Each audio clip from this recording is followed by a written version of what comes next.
Hey there, welcome to the Healthy Vibes podcast. I'm Kelly Renato, and I thank you so much for joining me today. I have a very special guest, Dr. Robyn Graham. She works with Christian women to transform moments of anxiety into opportunities for calm, confidence, and contentment in all aspects of their life, their relationships, parenting, career. This conversation will absolutely give you simple takeaways just to help you feel more calm in everyday life. We all feel it. We're all in the busy. So sit back and enjoy this conversation. I promise you will love it. Hey, Robyn, thank you so much for joining us today. Hi, Kelly. Thank you for having me. It's an honor to be here with you. I'm super excited to have you here, and I so appreciate your time. You have not only you working with anxiety, but your background is so interesting to me. And I know my listeners are going to love hearing about what you do and all the people you're helping because so many people and so many people I know are dealing with so much anxiety. And that's a big part of what you work with, right? Yes, actually. Yes, that's it, Yes. right? Right, That's pretty right, much which it. is enough. There's so much there. Yeah. So tell us a bit about, before we get into it, your background, because you have multiple certifications, degrees, so many things. Can you tell us a bit about your background and how you got into this? Sure. So, my original degree is a doctorate in pharmacy, and I practiced in the medical field for many years. I did mostly consulting in the marketing, managed care, pharmaceutical industries, and from a pharmacy perspective, a lot of patient education, physician, and practitioner education. And when we moved to Pennsylvania, my company didn't have a job for me. We moved for my husband's job.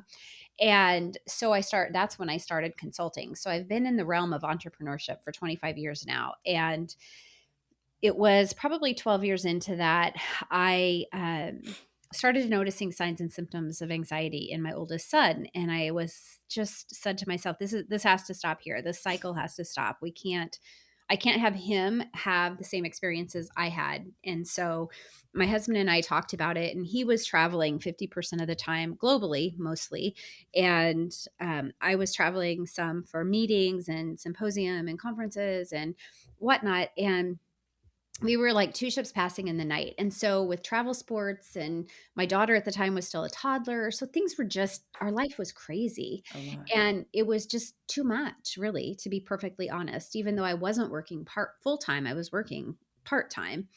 But deadlines and things like that with consulting make it challenging. And so we decided that I would follow my passion. I had loved photography since I was a child, and fortunately, I said, okay, I will start a blog. And within 6 weeks, I had my first branding client. And so for 11 years, I ran a very successful photography business with headshot and branding photography. I was kind of the Oh, go to in our area and like the Philadelphia region. And so I did that. I loved it.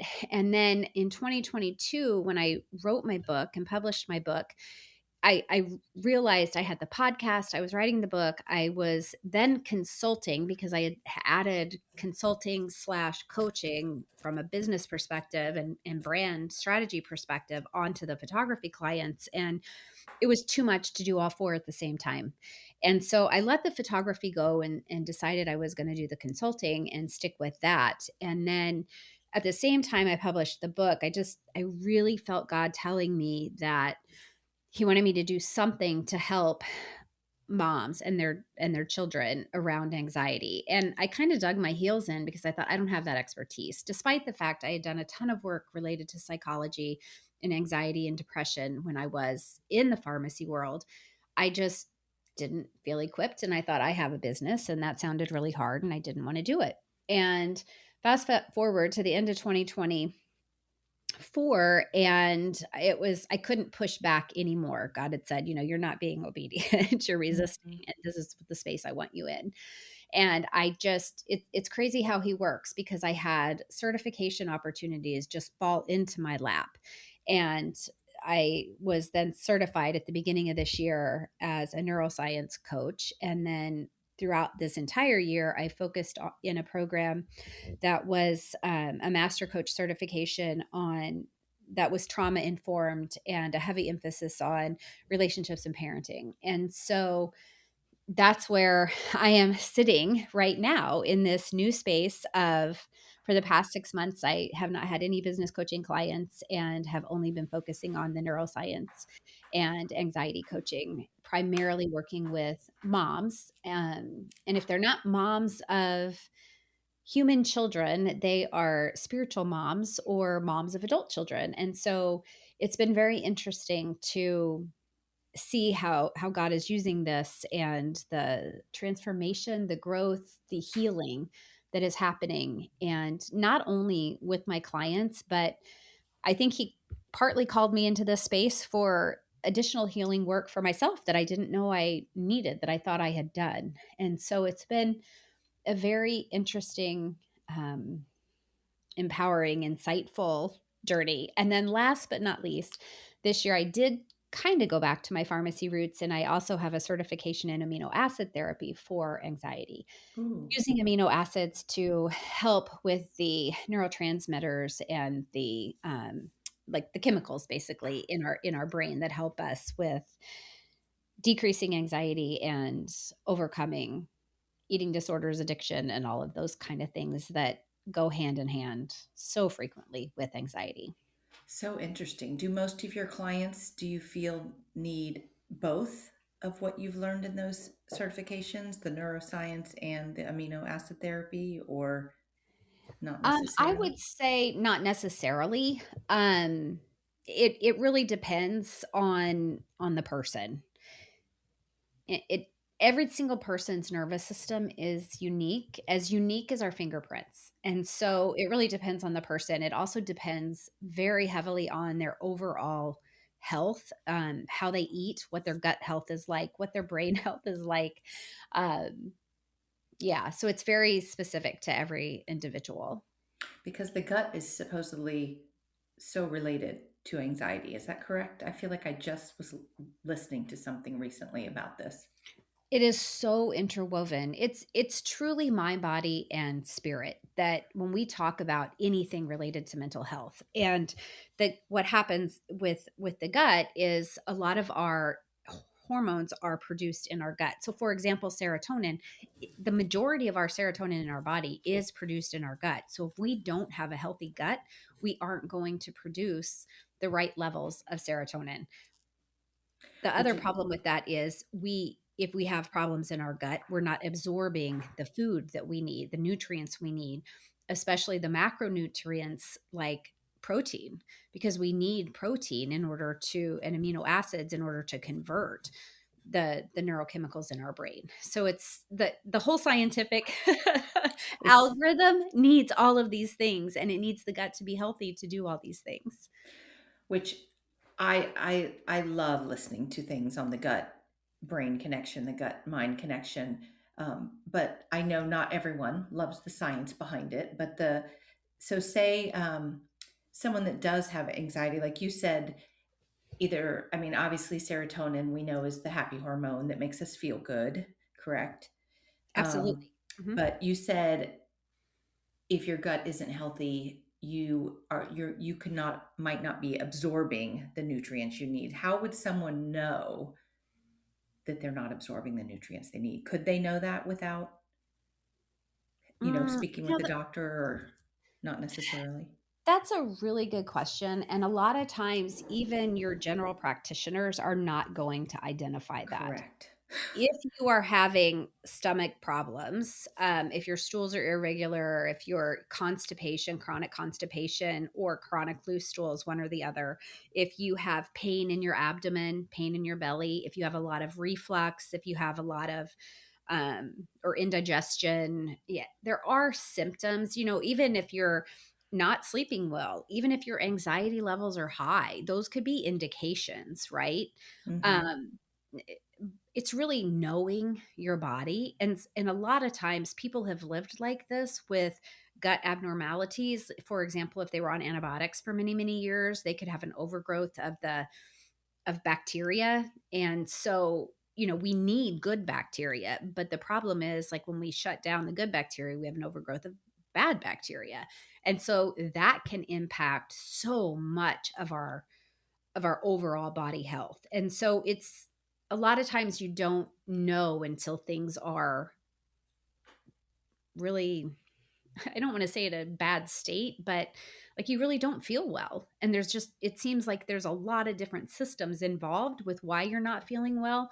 And a lot of the general practitioners won't notice that. And so sometimes it's nice to have a holistic practitioner in addition to your general practitioner, because that way they're going to be able to identify, oh my gosh, okay, they just know the body and the gut so much better. And Right. I'm not dishing on or dissing on general practitioners, but they're the holistic practitioners just seem to work more with and identify those symptoms more of the gut and brain connection. I would agree. And I feel, and that's what's so hard, I think, with people that have anxiety, like what you were just trying to say, where it gets so bad. I think so many people have anxiety that they're able to live with, but they just don't feel good, but they're Mhm. able to keep going. So they never, dig deeper, like you're saying, the doctor Mhm. puts them on medicine or, you know, it seems, and I'm not saying that medicine's not good, but it seems they steer them towards that direction rather than, let's look at what you're eating. Let's look at, Mhm. there's so many basic, and basic might not be the right word either. I feel like I'm always so careful when I talk about anxiety because I know it can be really, really extreme and intense and hard. But I also feel like there's people that aren't in that place, but they still have it and they Mhm. function, but and you can correct me if I'm wrong, they're just irritable or tired or short fused, or Mhm. they just Mhm. live that life and never really address it, thinking, I'm just busy. Life is, those kinds of things. When from what you're saying, changing their diet or adding exercise, something could help improve that. Mhm. Yeah, you're absolutely right. And I think we live in a society, and I think social media has played a big part in this, right? Everybody expects instant gratification. Everything's at our Mhm. fingertips. And it's much easier to take a pill than it is to take the time to learn how to eat healthy, to Right. actually sacrifice some of the habits that we have, like, eating tortilla chips, or, having sugary snacks, having those store-bought things versus making things at home. Though, and those store-bought things so often have chemicals in them that are, they're really a disadvantage to our body. They're destroying our body from the inside out. And we don't realize that. We don't understand, in general, the population doesn't understand what sugar does to the body, what a lack of healthy protein sources like grass-fed beef or chicken or salmon, the true macronutrients that God created for us to consume. And so there's just a lot of misconceptions in terms of what's healthy, what's not. For years we've been told that you want to avoid fat because fat's going to make you have a heart attack. Oh Well, in goodness. reality, we need healthy fats for our Yes. brain to be healthy.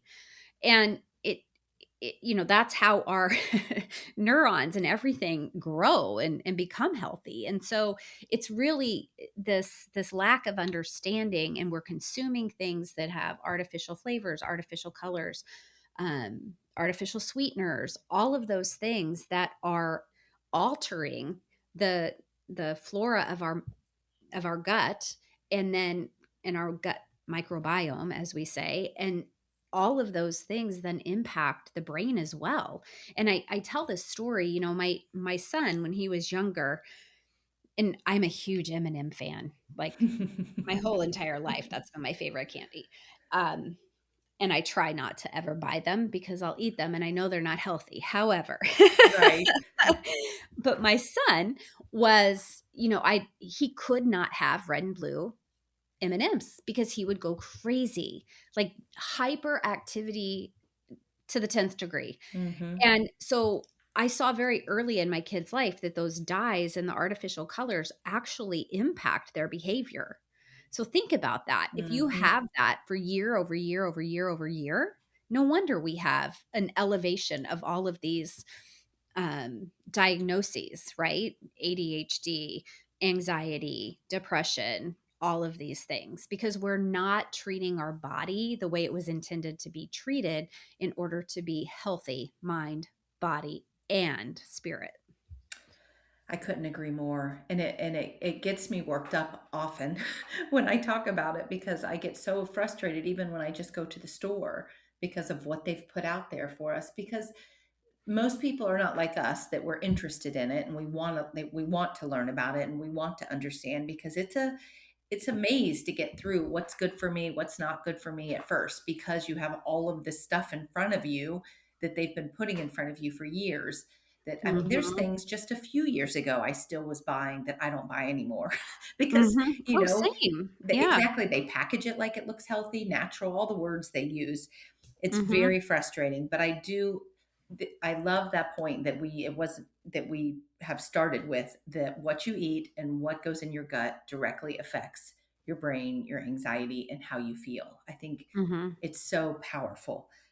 So I do love that we at least have, and I'm guessing that's what you help a lot of your clients with, right?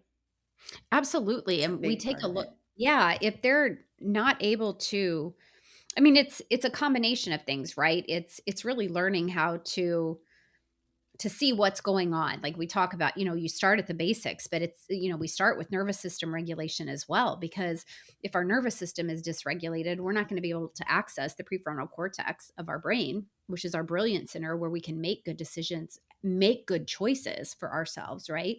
So you're not even going to be able to evaluate what's in the grocery store if you're Right. just completely dysregulated and can't access your ability to make the good healthy decisions.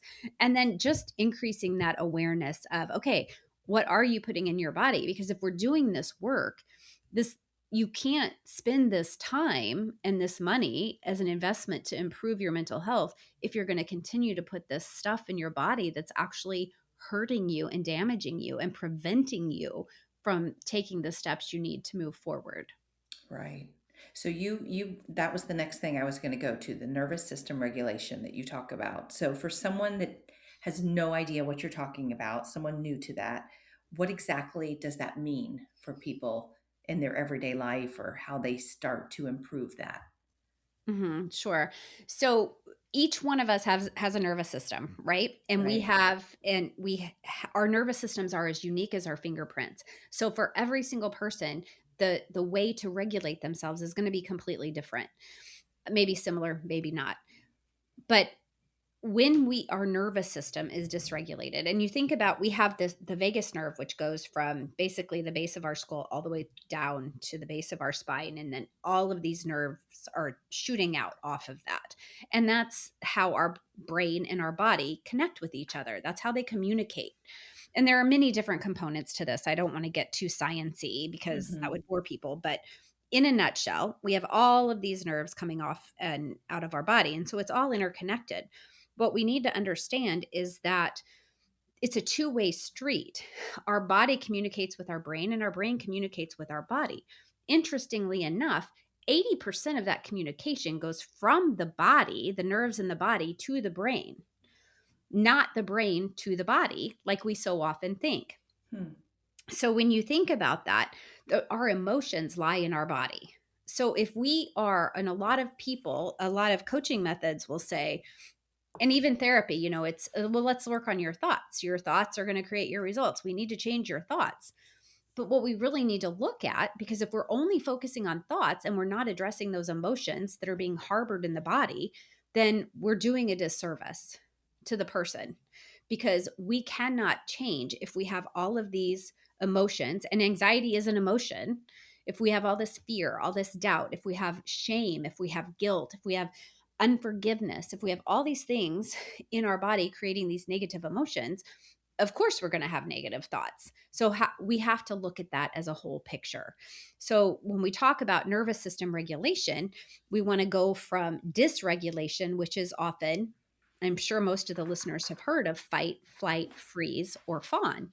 So, you're either in this hyper mode to escape something, or to fight it, or to completely freeze up and not be able to do anything, or to please others to make sure that everything around you is safe, Mm. that you're safe. And so your own happiness is sacrificed for the sake of keeping everyone else happy, so that the environment is calm, and it's in your control, right? As long as you're pleasing everyone, everyone should be happy and things should be calm. There shouldn't be outbursts.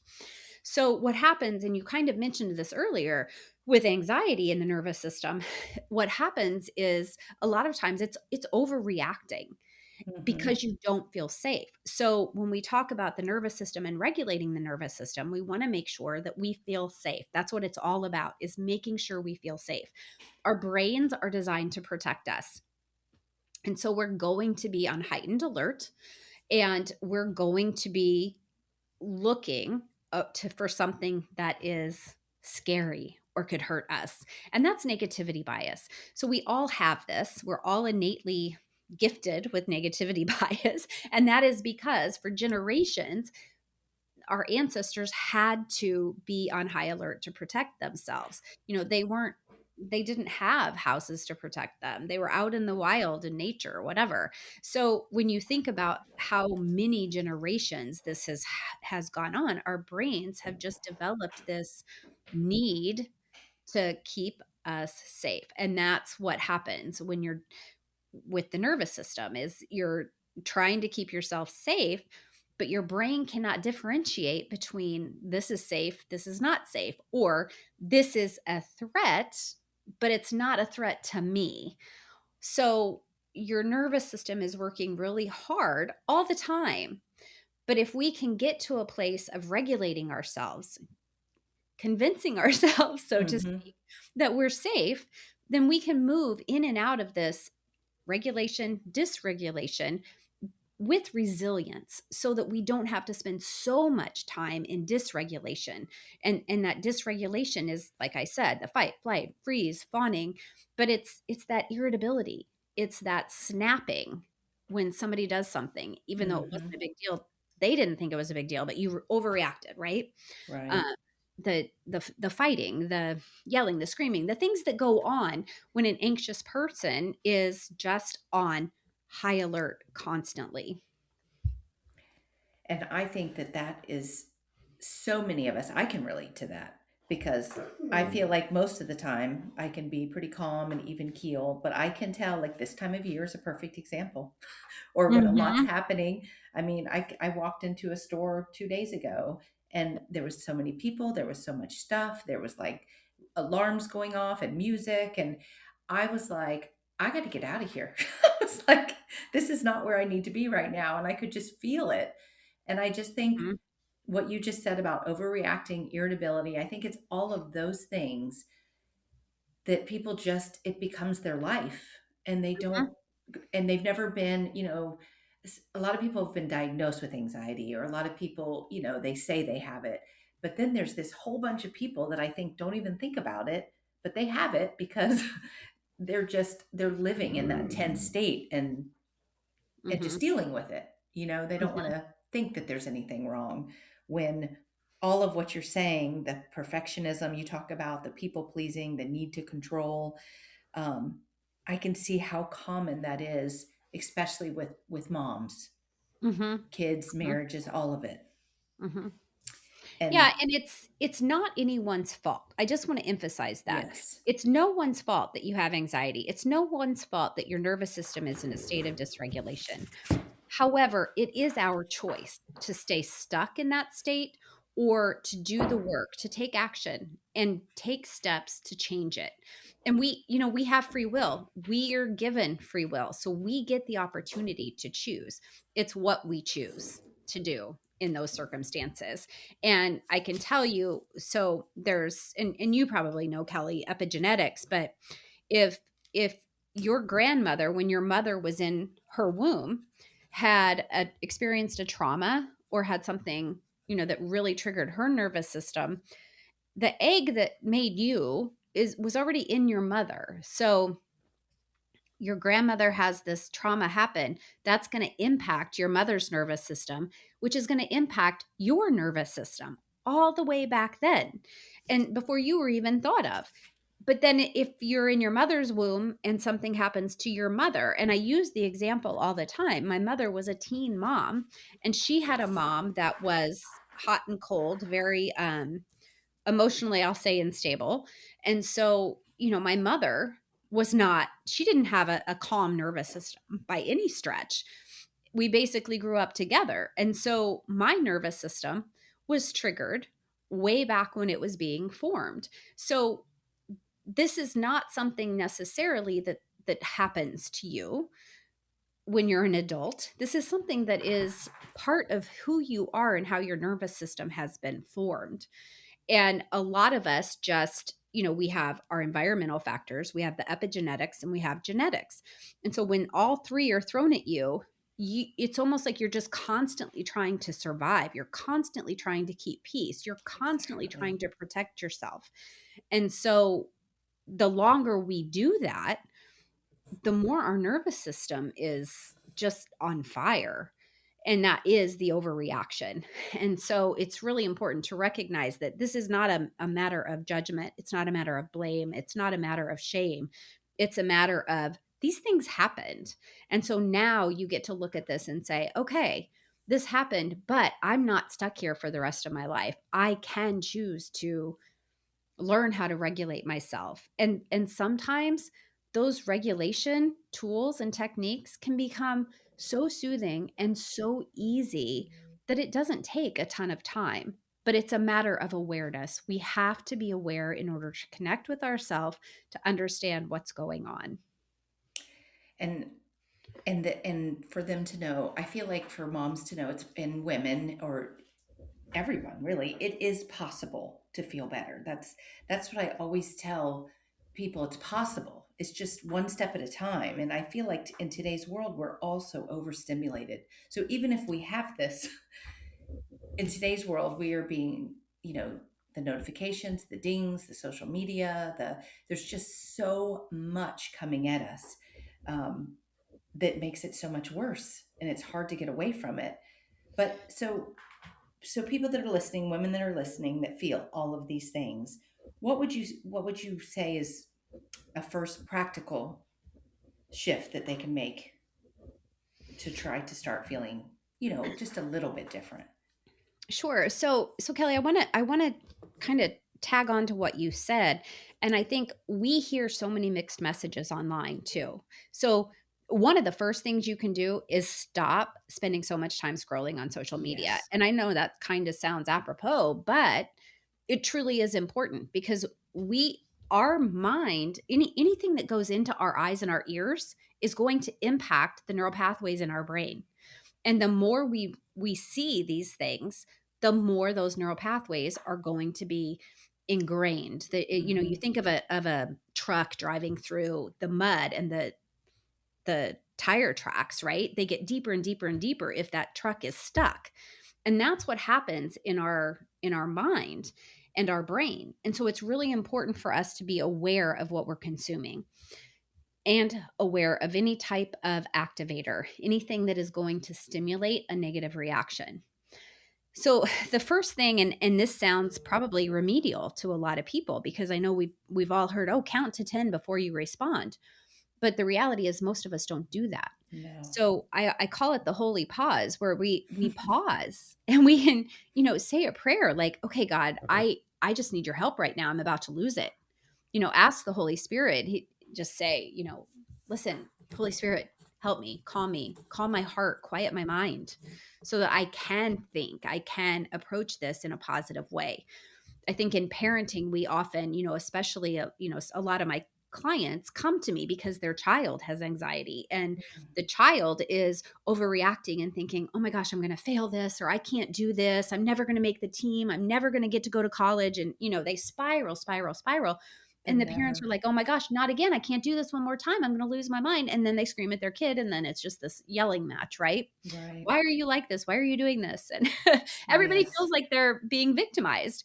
So, it's really important for us to be the adult and regulate our nervous system first before we react, because that way then we can respond gracefully. So, and that's just standard communication. Absolutely. But it is needs to be said. I feel like I had to learn that when my kids were little. I talk Yeah. about the pause a lot, but I love that you called it the holy pause. But I talk a lot about the pause to my people because I feel that exactly like you said, whether you're at work, whether you're at home, whether you're with a friend, whether you're on the phone, I don't care what it is, everyone gets the chance to pause.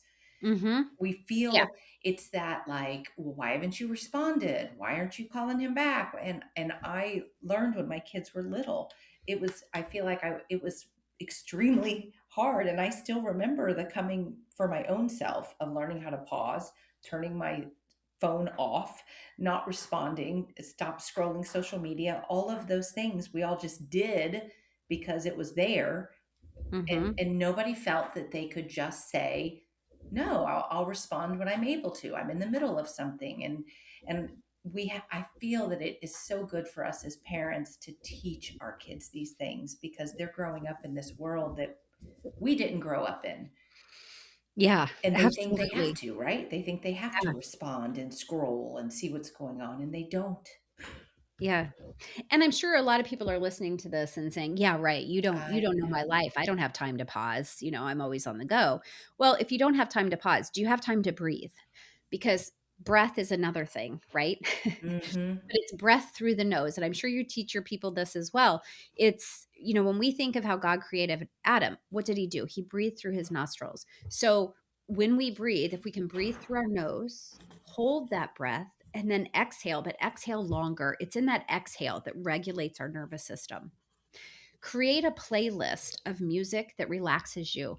And I encourage people, like, praise music is so incredibly good for our nervous system. Mm, I would agree. So, if you can create a playlist and just have that on, and the thing is to be, like I mentioned earlier, Kelly, aware, right? If Right. you know there is going to be a risk of your child overreacting, or a meeting that's going to be stressful, or task that you have to do that you're dreading, or there's an illness, something. We most of the time, not all of the time, but most of the time, we have a pretty good idea of when an activator could come up, right? Sometimes it's out of the blue, but a lot of times we can think about and be prepared in advance for different things that could arise. So it's really about, in the moment, yes, we need to pause. In the moment, yes, we need to breathe.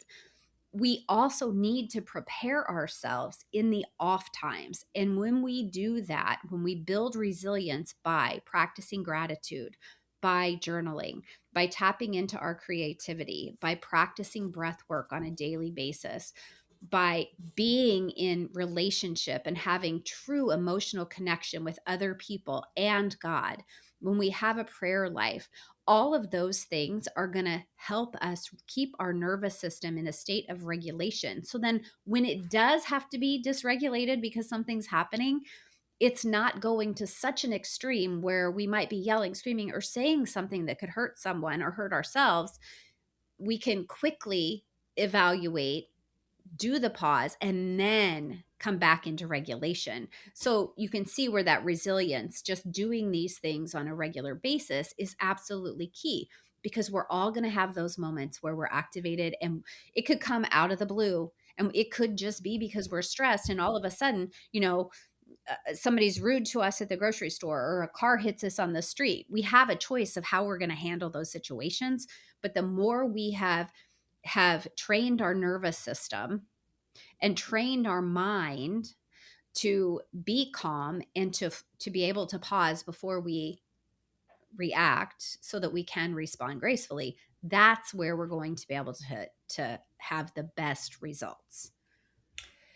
And I totally agree with you. And I feel back to what you said, where you said, people say, sounds easy for you to say, like it's, I don't have time to pause. And and like you just said, practicing our responses. I feel that it's that just, sometimes I'll tell people just try to pause at least once today. Just find one place in the day where you feel something coming at you. And I feel like you start little. When you think you can't do it, just try it once and then try it twice.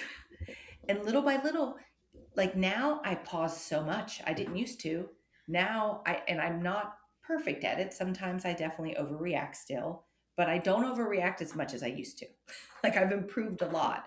Like I can see where it's just practicing it like any other muscle, and it does get better. Taking that deep breath. Yeah. Um, Yeah, absolutely. And nothing's easy at first, right? no, simple but not Nothing's easy easy, at right? first. No, you have to work at things to get them to work. I mean, trust me, it's funny because I just came across, and I'm a huge journaler, and that is one of the steps that I have all of my clients start is a journaling practice. And a lot of them, start that kicking and screaming. They don't want to do it. People don't like to write, but there's such an incredible miraculous connection with our brain and the neural pathways in our brain to writing. And when you think about how easy it is to type and just run your fingers across the keyboard, well, that's easy. But when we have to take a thought and write it down, it's much harder. So where do you think you're going to get more sustainable results? The easy way or the hard way? Yeah, that makes sense. You're right. Right? And Mm-hmm. so when we do that and we write those emotions, those feelings, those thoughts onto paper, and we can actually see, oh my gosh, this is what I was thinking. Well, okay, now that I see this, I realize no one else would be thinking the same thing about me. No one else would be making this assumption that I'm making. So, how about if I change that thought or change that Mm-hmm. emotion? And this is a practice that takes time. But I say all this because I picked up an old journal and it was from like 11 years ago today. And it's so strange that I even saw it because I went to get a new one and I had I have a stack of them. And on top of that stack was this old journal. And I don't remember putting it there. So it's really weird that it's there. But anyway, I started reading it, just thumbing through the first part of it. And I was like, wow, okay. Thank you for showing this to me, God, because I have grown. And I was in a place back then 10 years ago where I hadn't done all this nervous system work. I hadn't done all the resilient work. I hadn't done the healing work Mm-hmm. to the depth that I have now. And what a difference that makes on how we react and respond to our loved ones, spouse, children, parents, Absolutely. or Absolutely. how we handle what they say and do to us too. I think Mm-hmm. there's, all of my clients have experienced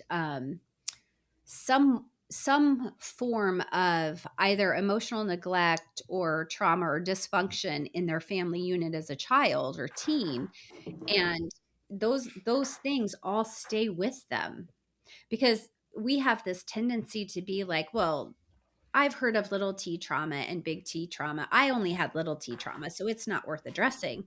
No, no, no, no.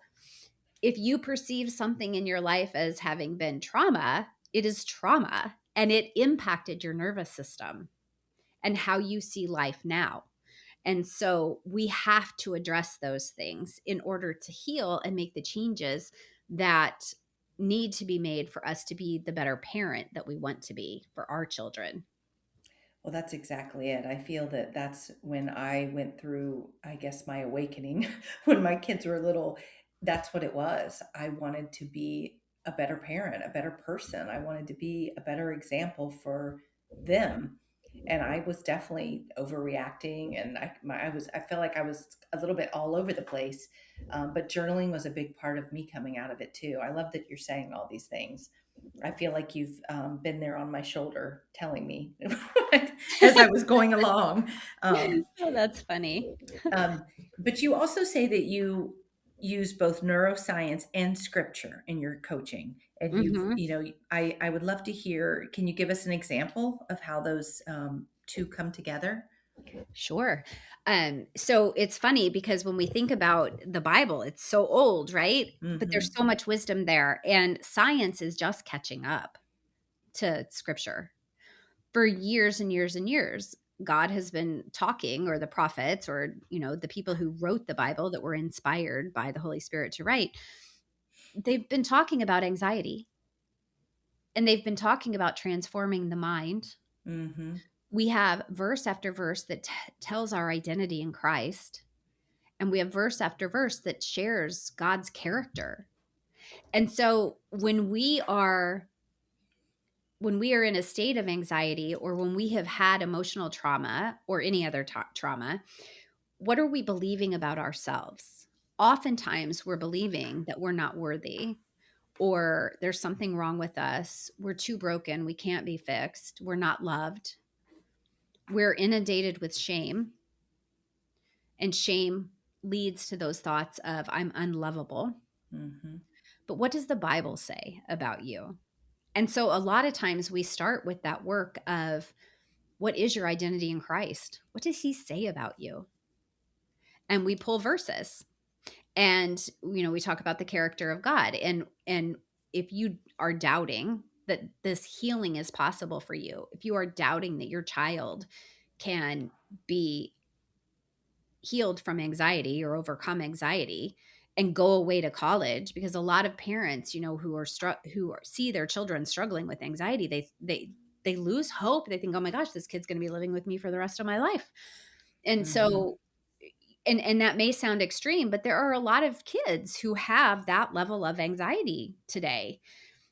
But Definitely. when you understand what God's character is, and how he never leaves us or forsakes us, that we are chosen, that he wants a relationship with us, that he loves us, and that he loves our children even more than we love our children, that we are fearfully and wonderfully made, Hmm. we can start there, knowing that God has given us Romans 12:2 as an example. Hmm. Transform your mind. I love that Don't go verse. with what the world says, Hmm. but transform your mind. And then in Corinthians, we're supposed to take all thoughts captive to Christ. What is that telling us? If we have negative thoughts or impure thoughts, we're supposed to take them captive to Christ. What does Christ say about us, or about those thoughts, or about those feelings, right? So it really becomes, let's ground everything in what we know science. We can retrain those neural pathways in our brain. But let's work on the mind too. And the mind is part of the soul. And that is where scripture comes to play. I love that. Do you work with teens as well with your coaching? So I have not had teens yet. That's a really good question, because I haven't had God say to me yet, I want you to focus on teens. Hmm. However, through working with the parents, the things that I'm teaching them, they are now applying to their teens. That's what I was just thinking, actually, because it's Yeah. got to start with the parent, really, to Yeah. help Yeah. the teen. Exactly. And it's a team effort, right? Hmm. I say this all the time in many of the talks I've done is, um, no one can just get over anxiety. No one can just get over depression. You think about it, no one can just get over diabetes, and no one would ever say to someone, just get over diabetes Hmm. or just get over heart disease. It's a teamwork, and we seek help from experts to be able to overcome, or to get the help we need to even navigate a disease, right? Mental Absolutely. health, anxiety, depression, same thing. And there's so much of it out there, and it is that life change you need, right? Because even if you improve the fall, it's so, I just feel like you have to have those tools, because every day we show up and you can so easily overreact again or feel all the thoughts you just explained. Like learning the habits with someone like you is so helpful as to what you do when you feel these things or run into them in a day-to-day life, right? Yeah, yeah, and I'm sure you've experienced this, Kelly, when, we can read all the self-help books that we want, right? Hmm. But if we are not stopping and taking the action they recommend to take and do the journaling or answer the questions, the prompts that they have in the book for us, we're not gonna get the results that the author has intended for us to get. That's Exactly. where accountability comes into play. And when we talk about teamwork for overall healing, especially with anxiety, there has to be an accountability component. And as you were saying, I you also have, these days are things so many things happen in the course of a day, and we're going to have days where we completely fail at what we're trying to do and who we're trying to Absolutely. be. But if you have a journaling practice, especially a gratitude practice, you can look back on the day and you can say, "Thank you, God, that that was 5 minutes instead of 30. Hmm. Thank It's so you that true. I'm making progress." Because the more we use gratitude, the more we help retrain those neural pathways, the way our mind is seeing the world and our lives. I completely agree. I'm a big gratitude believer, but I also agree with that last statement you said, how we see the world, how we see everything, right? How we approach our day, our life. And I feel that sometimes just with everything we've talked about today, it is possible to change it. And Mhm. I do love that you gave so many of simple but not easy, simple things that you can do. And I know there's bigger things too, and sometimes it's a bigger issue, but there's so many simple shifts that we can make. And I know I used to joke, like you said, about the day, and that was 5 minutes and not 30. But I would, I started with my morning routine, and I used to joke that, like, I felt great. I was in my Bible, I was doing my gratitude practice, I was in my journal, and then I'd walk out into the world. And I was like, what just happened? Yeah. I felt so good five Reality's minutes tough. ago. Yeah, reality's tough, right? Yeah. Yes. And we all face that. I mean, you think about it and it's like you can sit there and do your devotions, be in your Bible, talk to God, pray, whatever, and then you walk out of that room and into another room and all of a sudden the washing machine is overflowing or or a kid is throwing up. I mean, there's a million Right. things that can go wrong to set someone off. But I think that the more we focus on that relationship with the Lord, understand who we are in him, what his character is and how eager he is to have a relationship with us and help us and support us every step of the way, we can start to implement some of these behavioral changes that actually truly impact our entire mind, body, and soul together. I agree. I absolutely agree. Um, so f- I wanted to ask you a little bit about, so we talked about moms and moms helping their kids. Um, what would be some ways that you would tell moms that are feeling overwhelmed? What would be some simple ways to connect, I guess? Because sometimes, yes, you feel anxiety, you see it with your kid, but your kid doesn't want to listen to anything you say. Do you have any thoughts on that, like helping them to, improve that connection with their kid? Simple choices. So here's one thing, and I'm not sure this answers your question entirely. However, if when you said, the kid doesn't hear what you're saying, and sometimes that's true. But before you go to try to solve your child's problem, ask them what they need. Do they need a hug? Do they need to be heard? Or do they need help? Because as moms, and especially as a mom who is anxious, we tend I to like go into that. overdrive to pull them out of whatever situation it is so that Hmm. we can control the situation and keep everybody safe. But that's not always what our kids need. And a lot of times we go straight in with advice to solve the problem and they shut us out immediately because that's not what they came to us for. Sometimes they just need to be able to be heard, to express themselves. Hmm. So I encourage every mom to listen. I love that, though. I love what you said, to ask them, do you need a hug? Do you need help? Or do you just need to be heard? I think Yeah. that's almost exactly what I think I was looking for, without knowing that that's what I was looking for. Because I feel that a lot of what we've talked about, and we say it's possible, and we say to pause, but I feel so much of it just goes against the grain of what is going on out in the world. We keep talking about going out in the world, and I find with my own transformation and change and pausing and everything, I feel that it goes against what everyone around me sometimes is expecting, if that makes sense. Mhm. No, So, absolutely. which is what makes it hard, like preparing yourself that your approach to the life, or you choosing to pause or breathe, or say, I'm grateful I have a washer when the washer is overflowing, or whatever it is.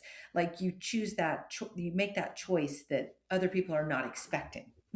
And they look Mhm. at you like, is she crazy? Like, why is she so calm right now? But I find that this is where my faith, I think, has deepened more, because I feel when I panic or overreact or think the worst, I think to myself, well, now you're telling God you don't trust him. Or, now you're not truly having, you say you have faith, but you're not really having faith, because now you're scared of what's going to happen. Does that make sense? Absolutely, and that's what, anxiety basically is. It's Hmm. this abnormal sense of fear and an inability, this assumption that you're gonna be unable to cope with whatever's coming your way. But when we ground ourselves in gratitude, that and we recognize that no matter how bad it is, God's gonna take that pain and use it for purpose. Yes. It's really hard to see that when you're in the thick of it, but that's where gratitude comes into play. And that's where, if we can find the little tiny things to be grateful for, and I always say, you only have to list at the end of the day, you only have to list 3 things that you're Mhm. grateful for. And that's where your practice can start. And it may be that some days you are so tired and exhausted and you have just lost your temper and you feel like such a failure that you can't think of one thing that you're grateful for. But I bet you have a roof over your head, you have a pen in your hand and a piece of paper to write with or to write on. You have children that you just put to bed or that went to bed. So, I mean, there's always, you had a toothbrush to brush your teeth, right? There's little teeny tiny things along every single day that we can be grateful for. And if we can just start looking at that, we'll start to be able to see the bigger picture of, wow, he carried me through there. Or, Mhm. wow, my kid got home safe despite the fact that there was a 5-car pileup on the road they drove home from school on, you know? Absolutely. And to the person listening, that I feel like every time we've said this a few times, but the person listening that thinks, oh, it just seems too much, all of it. Even the simple things we're saying, just starting any of those things one at a time slowly starts shifting and improving. Like you said, that gratitude practice at the end of the day or the beginning of the day, 3 things. I started, when I started mine, it was just, I would write, because I always tell people you have to speak it, you have to write it. And like you said, writing is much more work. And all I do is I write, I am grateful for, and then I list whatever it is. And I do at least 3 of those. And it's amazing how I feel after I write 3 sentences. Hmm. It really, really does start changing how you feel little by little. Yeah. And then just by the natural course of things, all of a sudden you'll be writing 5 or 10 things. Yes. Yes, I would agree. I would absolutely agree.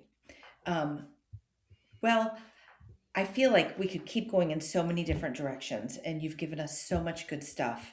So tell me, where can people find you, and what exactly, if they feel like that they would like to take that next step to speak with you, what would they do?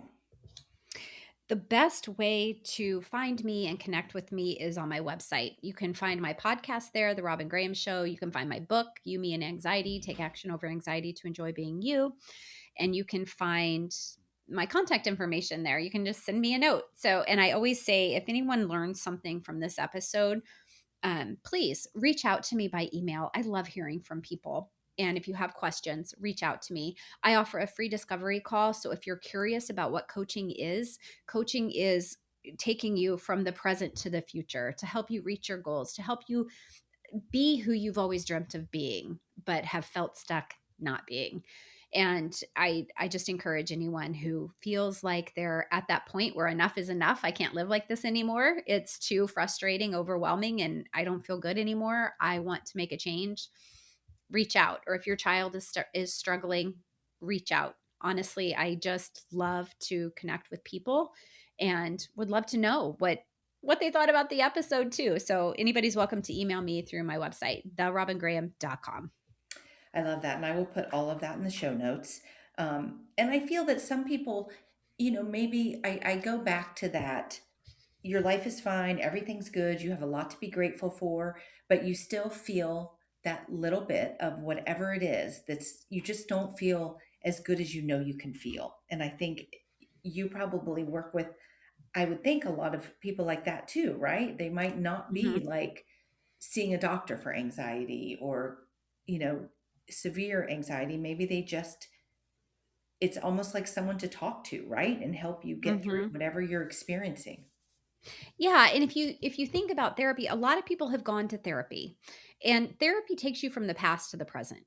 And a lot of times people have been in therapy, in and out of therapy, and they just are tired of dredging up the past. Hmm. So with coaching, we look at, well, where are you now? And what change would you like to make? And why is that important to you? Or what about that is important to you?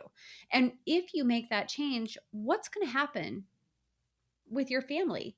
Who might notice that? Who might also have impact when you make that change? And so it's this opportunity to really just dive deep. And I will tell you, Kelly, every single one of my clients has had challenges with their mother. And I don't know what that means exactly. I'm not saying everyone on earth has challenges with their mother because I know that is not true. But when we talk about this nervous system dysregulation and anxiety, there is something about that motherly bond. If it's not connected, there are consequences of that. That is so interesting. And and I would think that even if you have a good relationship, but there's something that's happened in the past or something, I think a lot of times that you feel something that's not communicated or not spoken of, but you feel it. And I could see that creating. Does that make sense? Hmm. Um, Yeah. because I think a lot of times with parents or with any relationships, um, I know I read, I'm sure you know Brene Brown. I remember Oh, yes. reading her book Daring Greatly, and it changed how I looked at like my marriage, my kids, the ability to have what we thought was a hard conversation, but it really wasn't once you had it, right? Like when you really care Hmm. about someone, telling someone truly what you're feeling or thinking, or just like you said, do you need hug, help, or to be heard? Just Hmm. having that rather than just, going through the day. Too many of us are just going through the motions of it rather than really connecting and pausing. Hmm. Yeah. Yeah. That's so very true. That's so interesting though about the mother. That I really know, is. and it's not even that the mothers were abusive, but maybe there was another child that was ill, and so there was some emotional neglect. Maybe the mother is questioning the parenting style or why the child now has anxiety. It's very fascinating, um, but there's definitely something there. So, Or even the expectations. I feel that a lot of times we, especially in this day and age, in this world, we get caught up in what other people are doing or what we are expecting our kid to be or do or accomplish at a certain time without connecting with them as much. We just expect them to do this. And sometimes again, I go back to, I love what you said. Do you need a hug? Do you need help or hurt? Sometimes our kids just need to be heard. Sometimes they just want to come home and get a hug and they don't want to be drilled about their day or how they did or, what their grades are right now. And there's so much that they layers of what they're dealing with. So I feel Yeah, like absolutely. so. Okay, I'm going to put all of that in the show notes. And lastly, you did say it, but you do have a podcast, I do. and I'm guessing it's the topics are around this. They are, yeah. Yes. We talk all about faith and parenting and mental health, anxiety, and we have a lot of marriage. We have a lot of different topics and a lot of different guest experts. So, yeah, it's a pretty good show. It's a top 1% globally ranked show. So, I'm pretty proud of it. I love it. You should be proud of it. And with your knowledge and your background and experiences and everything we talked about today, I know it's a great show. So I hope everyone tunes into that. And you do have a book as well that you also mentioned, Mhm. You, Me, and Anxiety. Yes. Take action over anxiety to enjoy being you. And there's a teen version and there's a parent version. And if you have a teen that has anxiety, I wrote it specifically for teen girls, but it's applicable to teen boys as well. But it's kind of nice for you to read the parent version while the child reads the teen version.